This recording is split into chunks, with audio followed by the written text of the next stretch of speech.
we're going to plug the Civic Media app. Wausau, Wisconsin Rapids, Richland Center, Amory, Madison, Waukesha, Oshkosh, and we're still growing. What should we call this radio station, Rebecca? And she came up with, what about Radio or No? Radio or No? Radio or No. Welcome to Radio or No. Well, what do you think? Moving Wisconsin forward, one joke at a time. This is Kristen Bry with As Goes Wisconsin. Yada, yada, yada. Hello, Wisconsin! Hello, Wisconsin. Welcome to the 11 o'clock hour of As Goes Wisconsin on this Tuesday, August 15th. We are so excited to finally have our next guest on. She's a busy lady. She is. If you live in southeastern Wisconsin, you likely definitely know who she is, but we also have people outstate who may have not have heard of her before. But DJ Shawna is a DJ, shockingly, and a producer, an entrepreneur, speaker, author, and local celebrity in the Milwaukee area. She is the official DJ for the Bucks and general, just lovely, delightful, bright light. And I'm so happy you're here. How you doing today? Oh, thanks. I couldn't hold that smile much longer. My cheeks hurt. Thank you for the very thoughtful, kind introduction and your kind words. It's really good to see you. It's good to see you too. It's always fun because I feel like it's always you do a lot of stuff around Milwaukee. And so there's like whenever there's any kind of like public event, there's always a chance that we're gonna run into each other. I think tomorrow night you're doing the night market. Yes. The last time I saw you. Tonight I'm at Milwaukee Public Market on Okay. the bridge next to pickleball. So I got a week. Oh, man. Night market tomorrow night and Hoanchella on Thursday. Hoanchella on Thursday. So we're going to get to Hoanchella to promote that event and everything that's about because it's the first of its kind. Yes. But then, yeah, the last time I think I saw you at Nomad for the Women's World Cup. Yes. RIP the U.S. women's team. But so I guess because we've never really talked about it. What is your origin story? Because I feel like I moved to Milwaukee and you were already a DJ for the Bucks. You had basically just gotten out of the bubble. And so I've only lived in Milwaukee and known you as that like as a prominent DJ, like a public figure. But kind of what's your background? How did you get here? Thanks for asking. I appreciate it. That's really thoughtful and very kind. I think I just kept showing up. I think that's the easy answer. Yeah, thanks for laughing, everybody. How far back? I'm a Milwaukee. Well, you played kid. professional basketball, right? I did, yeah. So I think so. We'll start the story like when I started DJing. So I graduated. Okay. I am a Badger. I played basketball at the University of Wisconsin-Madison. Nice, go Badgers. Yeah, on Wisconsin. And after undergrad, so I had too many concussions when I was a kid. Well, when I was playing basketball in Wisconsin. From basketball? I was really small at the time. I was like 125 pounds. I'm 5'9". Like I'm small in the Big Ten. And I took a lot of charges and I unfortunately hit my head on the floor a lot. And so, yeah, I got medically redshirted for too many concussions. So I was ineligible my junior and senior year at Madison. And that's when I sort of found my way into music. After undergrad was when I started DJing. So I made my way back to Milwaukee. And as most 21, 22, 23-year-olds do, they're in bars and clubs. But yeah. I've never drank alcohol. I've never tried drugs. You never tried it? How did you go to Wisconsin and not try alcohol? Number one party school in the country. I played basketball. That was my vice. That was it. And I never had any interest in it. And so I was with my peers and I was at Walker's Pint, second in national. Yep. Shout out to Betsy. Shout out to Betsy. Yeah. And they gave me a chance. DJ Rock D, who's another, I think, who is a legendary name. It not only, I think, in Milwaukee, but just in radio as a DJ, as a producer. And he gave me a chance and I started at Walker's Pint and that was kind of the beginning of the end. So I found my way back to basketball. That's how I made it as a professional athlete. So I graduated. I like trying to speed through this. Graduated with my master's in communication from Bellarmine University in Louisville, Kentucky. So I DJ'd just for fun always. Like it was just how I was social because I think I'm like really socially awkward and I don't know what to do with my hands. I'm like Will Ferrell. Like just don't know what to do with them. Yeah. So yeah, I don't know. I got lucky. I played professional basketball, like I said, which is a crazy thing to be able to say. And then I just have been trying to implement that blueprint now into my DJ world. And when then you moved to Wisconsin, that's when things were just like starting to really steamroll for me, and now I get to be on it, as goes Wisconsin with Kristen. Oh And yeah, that's such a big I'm deal compared to getting to yeah, DJ for the Bucks at every home game and away it's games, right? it's amazing. No, well, no. Away games they'll play. So like if they go to Chicago, the Bulls have incredible DJs. If they go to LA, the Lakers have amazing DJs. So every home Well, you game, but you've traveled with them. yeah, we went to Abu Dhabi last year this time. That was No pretty big great. deal. Yeah. That was great. Amazing experience. I probably would have never otherwise gone to Abu Dhabi. I think I'm fortunate to have been I think a 3 or 4 time now like NBA All-Star DJ. It's been a really cool ride that as you said, I'll be honest with you. I know you don't know me well. I know Michael a little bit better. I've known him for a while, and I try to stay as humble as I can because I know it can be gone so quickly. Mm, We all lived through it with COVID, and that was a huge awakening on like an uh-oh moment. yeah. Uh-oh. And so as long as I'm grateful, like emails are coming and calls and texts and messages on social media. And every time people think of me, that's such a huge honor. And I don't take that lightly. So for whatever it is, I was in Watertown this last week for their Riverfront Festival. And then I went to Grafton for Capco's employee family picnic. And so those moments that, again, I'm just so grateful to be thought of. I really love this community. I love the city. I love the state. I love our people. Like I do whatever I can do to be a part of it. I'm usually all in if I'm available. It's just so interesting to me, Shauna. That's just such an interesting that you were Yeah. a pro basketball player and then you turn into a DJ. I mean, it's really cool, but were you always into music? Yes. Yeah. And Okay. you're not wrong. I had the realization. I mean, oh man, I've been DJing longer than I care to admit. Maybe 17 or 18 years now. And I had the realization that both of my careers have been really non-normative and very rare. And to Yeah. say that I've made it as a professional, again, as an athlete, and now as a professional DJ, it's a gift. But yeah, I've always been into music, and that's what the interesting thing I think about my story that for me makes sense is if you know any athletes or if you know basketball players, we all think we're, the coolest thing that hip hop ever put on this planet. And so, we have great sneakers and the swag and music comes with that. And we're celebrating the 50th anniversary of hip hop right now. Yeah. And Yeah. and so there's just for me it was always hand in hand. So I can, date myself and I can talk about making mixtapes on my boombox waiting for that perfect song, and I could hear it in those first two notes and I push, record right away. You have to push the two buttons on the tape player. And then making mix CDs in high school for our warm-ups and same at Wisconsin. And then I started having other teams reach out to make their CDs. And so I never thought it would be a career. It was I didn't ever formally study it. It happened by default, and to me, it's been one of the best gifts I think I've ever been given. So I'm grateful. Absolutely. If you're just joining us, we were talking to DJ Shawna, like we said, DJ, local celebrity, author. But that's the thing, you do a lot more than just DJ now. So you have is it fair to call it a tagline, or how do Yeah. you describe what Dare to Be is? What should we call it? Let's I talk don't about that. know.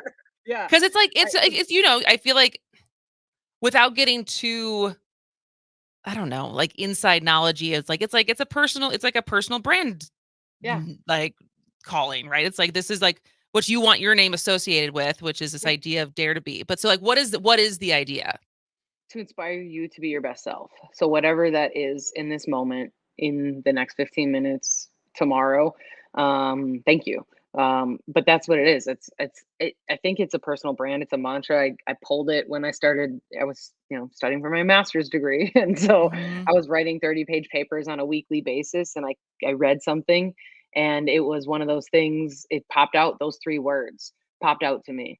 And I've hung on to it for so long. And when I wanted to take a jump in DJing, I looked at DJs that I admired, and Tiesto was one of them. And Tiesto has two logos. So one is his name, and another is this amazing, beautiful, like Firebird thing.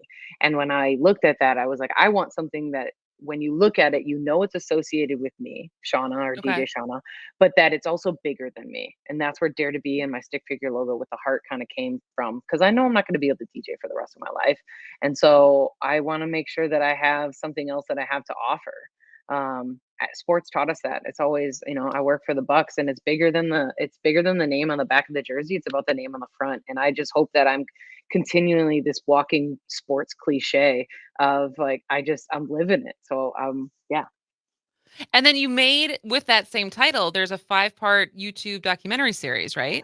Oh my goodness, you're so kind. You watched it, or did you just Well, know about it? no, well, that was the first. Well, no, I know about it because that was the first time we tried to get you on the show. But I feel like you have a very busy schedule. And when did it came out? Last fall? Did it come out like right as the Buck season was starting? It did. Yeah, it was a Yeah, COVID and so it was just project. It was impossible to weird. get you on the show then. And so, but like that's an undertaking is to make. We only have Thanks. 2 minutes left, so we can talk I about it know. on the other side of the break too. But like, what was the motivation to do the docuseries? I have to give a shout out to Heartland. They're the production team that I've never met in real life, and it's a fun story that I'd like to share with you because it happened over the internet. Inviting just Keith, the CEO of Heartland, to be on my podcast at the time, and we became friends. And I went and lived in the bubble with the NBA. And then I came back with like all this content on my phone, and I was like, Keith, what do you think about this? And he's like, let's put a pin in it. And he had a meeting. He got an official meeting the next day. We had this amazing like team in front of me online that they pitched a documentary idea to me, something that was very humbling. And I just also felt was like really exciting to share with the world. So I'm excited to share more with you. Yeah, absolutely. All right, well, let's take a break. We'll talk a little bit more about the docuseries, and then we'll also talk about Hoanchella, which is coming up next week. When we come back, our guest is DJ Shawna. Stick around. This is As Goes Wisconsin.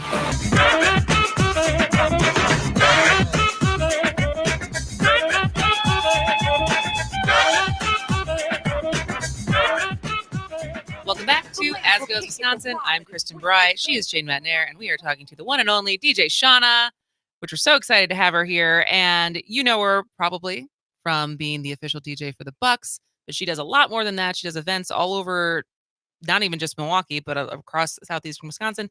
But also last year came out with a 5-part docuseries called Dare to Be. So I wanted to give you a chance to be able to tell more about what that story is and why people should go watch it on YouTube.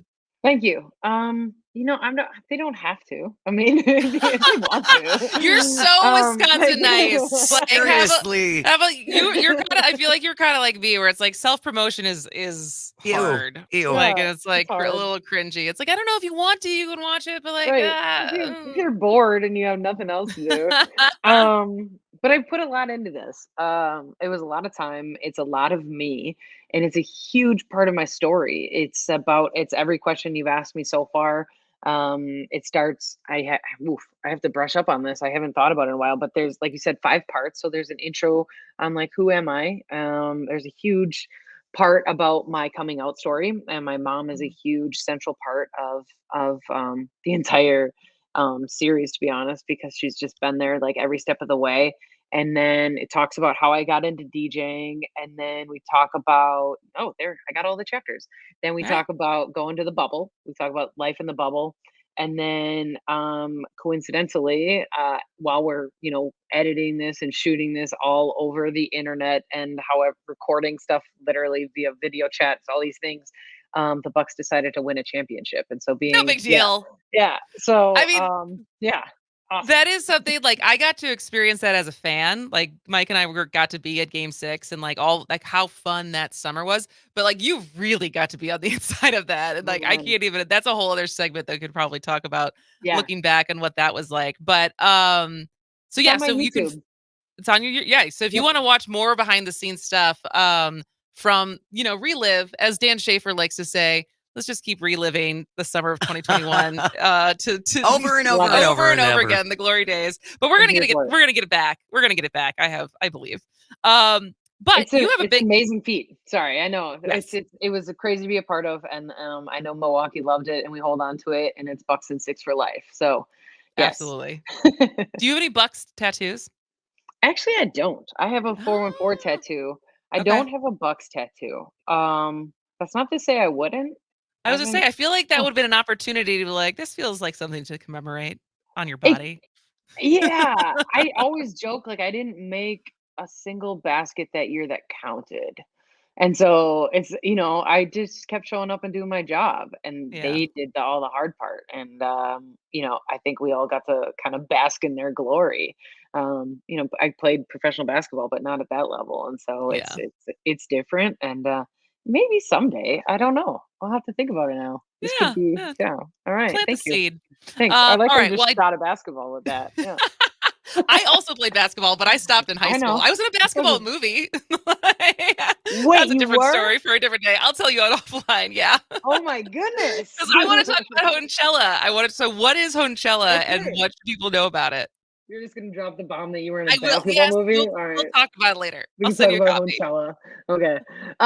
Hoanchella. What isn't Hoanchella? It's an immersive experience on the Milwaukee River to kick off the fundraising of efforts to light the other side of the Hoan Bridge.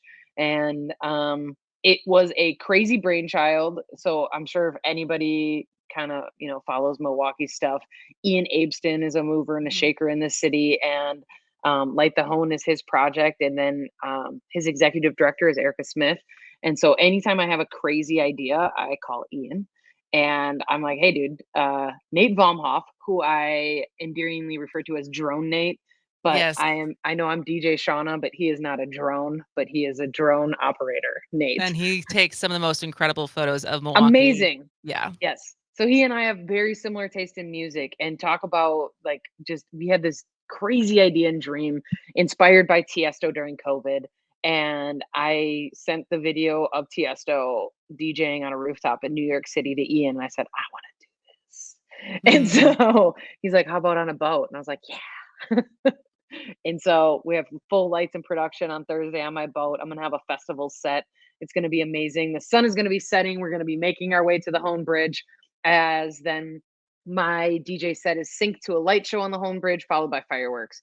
And it's just a huge party on the river that we're hoping to get as many people involved and really start fundraising to light the other side of the Hone. And just honestly, I've been trying to hold on to this summer as much as I can because it's been amazing. And I hate to say it's like an end of summer wrap up, but I hope that we have more summer. But I'm hoping it's going to be. I know the weather. I was listening to the weather right before we came back, and I didn't hear anything on Thursday yet, weather person. So if you can keep me updated on that, I will be Oh yeah. So I wonderful. keep saying this is next week. This is Thursday. This is August This is like 17th. in 2 days. This is in 2 days. Yeah, right Are now there it's tickets? forecasted Are to there rain in the tickets morning. still available? But so if people want to go be part of this, what do they have to do? There's a couple different ways. I would go to hoanchella.com is the best way. I don't know ticket sales as of today. I know as of yesterday, we still had some tickets available on my boat. It's limited to 100 people, which Okay. is called the VIP boat. But there's other ways. There's also free ways to participate. And hopefully, you are a part of the fundraiser. And there's always a way you can buy a light to dedicate it to somebody. You could put a light in your name. You can just be a part of something really cool that I think is so much bigger than just a bridge. Yeah. And that is probably for a longer episode. It is But a longer episode, but it is yeah. cool. Like it is cool that when the bridge lights up at night. It really Oh It is. yeah. really Thank you. is. And Yeah. so Yeah. it's a very cool experience. And this sounds like an incredible event. I will put the link for the event on Thank our you. show notes for today so people can get more information about it ahead of Thursday, not next week, Thursday. This Thursday. 2 days. Unfortunately, DJ Shawna, we have to let you go, but I'll tell you more about the basketball movie offline. Please do. And hopefully maybe we'll see you tomorrow at the night market, but you're Yes. welcome back on the show anytime. It was so fun to Thank you. finally have you here. Thank you all for having me. I hope you have a great day, and I hope to see everybody this week at some point in time. Go Bucks! Go Bucks! Bucks and 6. All right, we're going to take a break, and when we come back, we're going to change gears a little bit and talk to Professor Michael Caldwell about Wisconsin's having the second highest percentage of prisoners locked up for crimes committed as youth. It's an important conversation. Stick around. This is As Goes Wisconsin.